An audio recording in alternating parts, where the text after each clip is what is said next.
Il est 9h30 et pour l'interview, je suis avec Antoine Quezada. Antoine, bonjour. Bonjour. Vous êtes trader formateur et coach et vous allez nous présenter donc les analyses du CAC et de l'once d'or. On va commencer avec le CAC 40. Alors, qu'est-ce qu'on peut en dire cette semaine? On a quand même une reprise.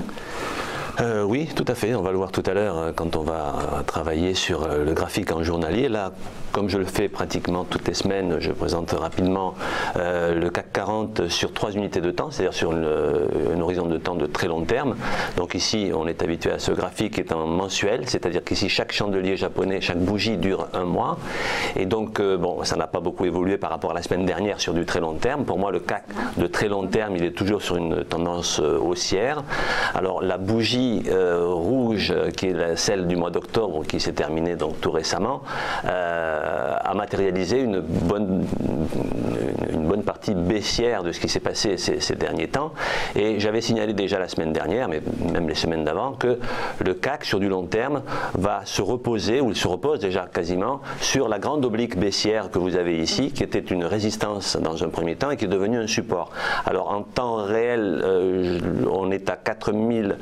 Cette oblique baissière se situe sur 4860 points à peu près, ce qui était pour moi l'objectif théorique de baisse maximale entre guillemets que le CAC pouvait faire dans les jours qui allaient venir. Donc on a vu que le CAC effectivement est descendu dans le courant de la semaine dernière et il a très légèrement enfoncé les 4900, donc il n'a pas atteint les 4860 qui pour moi est le gros support oblique ici qui empêcherait donc le CAC de chuter très très fortement, bien que ces derniers temps on a assisté à une baisse, mais une baisse que je considère plutôt de court terme par rapport à cette tendance de très long terme qui elle est toujours haussière. Hein, c'est ce que ce graphique veut simplement vous montrer, c'est que malgré les baisses récentes, on est toujours haussier sur du long terme sur le CAC, et tant qu'on n'enfoncerait pas ce gros support qui pour le moment, comme je viens de vous le dire, est à 4860 points, il n'y aurait pas lieu de s'inquiéter outre mesure sur le long terme.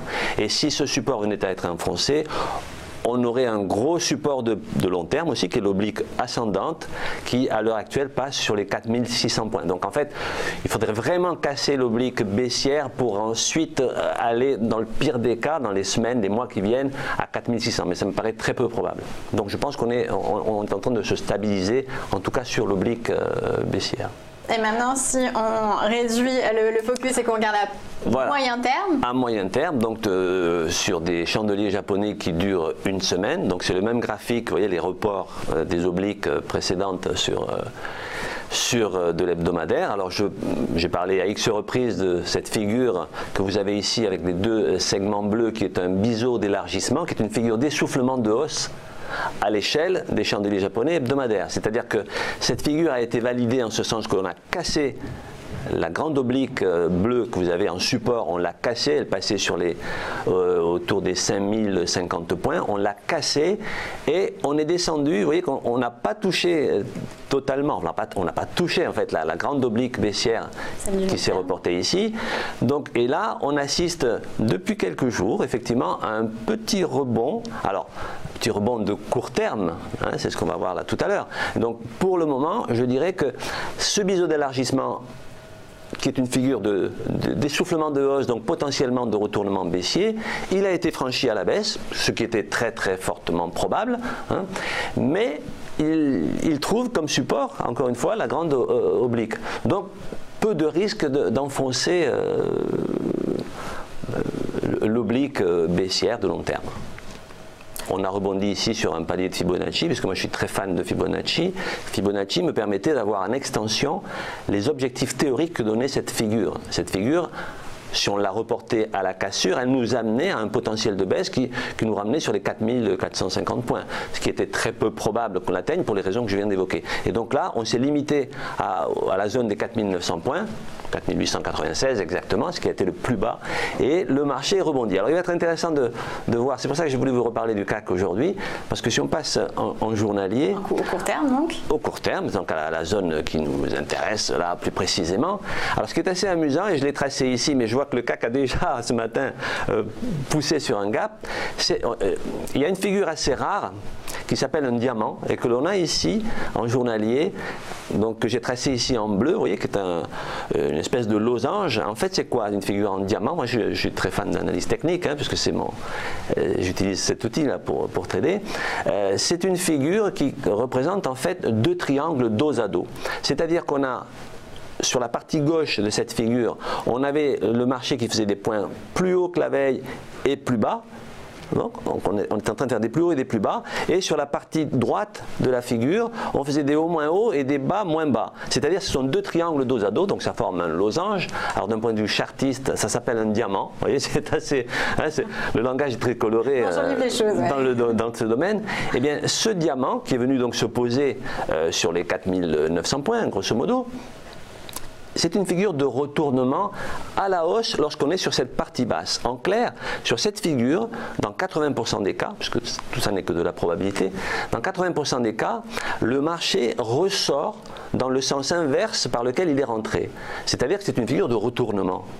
Contrairement à un triangle qui est une figure d'indécision où l'on peut sortir aussi bien par le haut que par le bas, là, cette figure plus précisément est une figure de retournement à la hausse, évidemment. À l'échelle du journalier, il faut toujours relativiser, mais à l'échelle du journalier, effectivement, mercredi, on a cassé, effectivement, on est sorti de ce triangle en latéral qui est la partie droite du diamant, on est sorti par le haut, comme il était le plus probable que ça se produise, avec un gap, et on a validé en fait ce diamant mercredi dernier. Et donc hier, jeudi, je voulais vous montrer la suite logique, puisque ce diamant donne un objectif théorique de hausse. L'objectif théorique de hausse, c'est tout simplement le report du centre de ce diamant à la cassure. Et ça nous donnait 4141 points d'objectif. Et on l'a dépassé déjà aujourd'hui parce qu'il y a eu un gap. Moi, je vous ai envoyé ça, enfin j'ai envoyé ça à la chaîne hier vers 17 h, comme je fais habituellement, la veille de mon intervention. Et donc, depuis quelques jours, il était très probable que donc, le CAC aille à minima sur les 4141 points. 5141. Pardon, 5141 absolument. Et là, je pense qu'on l'a dépassé largement aujourd'hui. Alors, ce qui me laisse à penser qu'effectivement, cette zone de retournement récente et pas forcément de long terme, puisque ici nous sommes dans le journalier, pourrait amener le CAC au maximum, je dirais, sur sa grande résistance qui était un gros support autour des 5220 points que l'on retrouve ici. 5220. Voilà, 5220 serait le maximum que l'on pourrait espérer de hausse sur le CAC 40. Ça c'est sur le CAC, vous avez une autre analyse à nous proposer, celle de l'once d'or. Absolument, vous voyez qu'on reste dans le domaine de la bijouterie, je vous parle du diamant, maintenant je vais vous parler de l'or.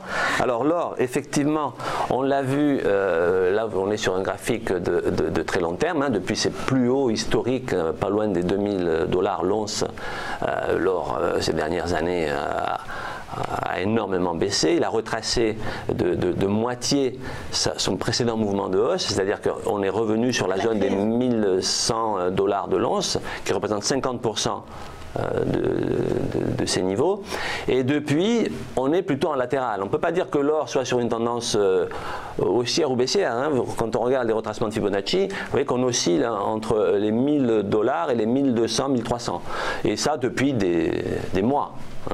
Donc l'or a perdu un petit peu son étiquette de valeur refuge à tout crin, bien que, on va le voir là tout à l'heure, il a repris un petit peu de couleur.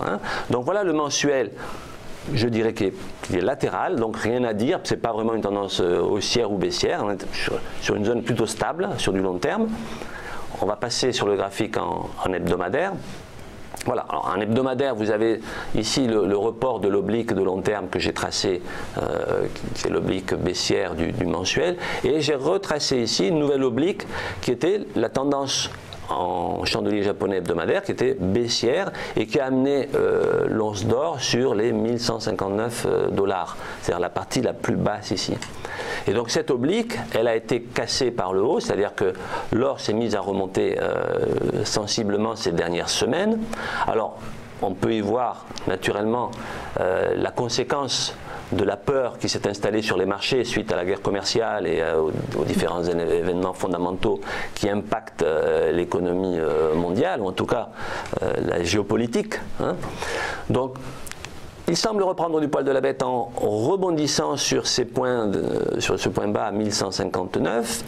Il a, si je trace Fibonacci, parce que comme je vous l'ai dit, moi je suis très fan de Fibonacci, si on mesure depuis les plus hauts récents, c'est-à-dire les 1365 $ ici et le plus bas 1159, on a rebondi et on a atteint un deuxième palier de Fibonacci qui est une zone intermédiaire autour des 1238-1240 $.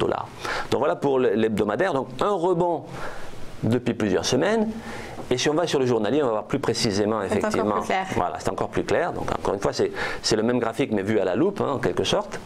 Donc on voit ce rebond et surtout cette résistance à 1214 $ l'once, qui est en fait cette ligne horizontale sur laquelle le cours de l'or ont eu tendance à buter dessus, et cette résistance a été franchie assez vigoureusement ces derniers temps, puisqu'on a cassé fermement les 1214 $.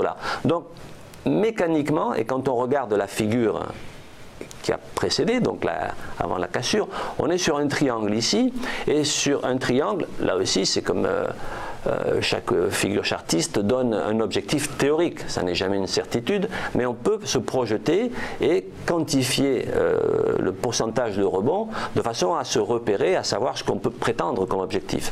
Donc cette figure chartiste ici, elle donnait comme objectif, donc en reportant le plus bas sur la ligne de coût, on appelle ça une ligne de coût, une ligne de résistance, elle nous amenait théoriquement à 1269 $. Hein. Je ne vois pas bien ici, en 100%, 1269 $, c'est ça, tout à fait. Alors, on ne les a pas atteints. Chose très habituelle, sur la cassure qu'a fait l'once d'or, elle est allée buter sur la moitié de cet objectif. La moitié de l'objectif, c'est-à-dire 50%, ça nous ramenait à 1242 $. Et tout ça, ça a correspondu à la phase d'inquiétude, évidemment, que nous avions sur les marchés, notamment sur les indices américains, même les indices européens. C'est-à-dire que l'or semble reprendre à nouveau sa notion de valeur refuge. Oui, il reste contracyclique. Tout à fait. Par rapport au marché. Alors, entre-temps, évidemment, on a retracé, c'est-à-dire qu'on est revenu sur la ligne de coût, sur les 1214 $, et hier on a un petit peu rebondi. Tout ça pour dire que je ne suis pas convaincu que si les marchés se stabilisent, et c'est ce que je pense qu'ils vont faire, les marchés, les indices, je ne pense pas que l'or ira développer son potentiel. Voilà. Donc je pense qu'effectivement il y a eu un rebond épidermique hier sur sa ligne de coût, et qu'on risque de se stabiliser au gré des mouvements des indices qui eux-mêmes, je pense, ne vont pas chuter violemment, vont certainement avoir un mouvement latéral. Donc je pense qu'on risque de se stabiliser, l'or va se stabiliser autour des 1200, 1250 $. Donc une sorte de statu quo donc. En quelque sorte. Merci beaucoup Antoine Quezada, je rappelle que vous êtes trader, formateur et coach.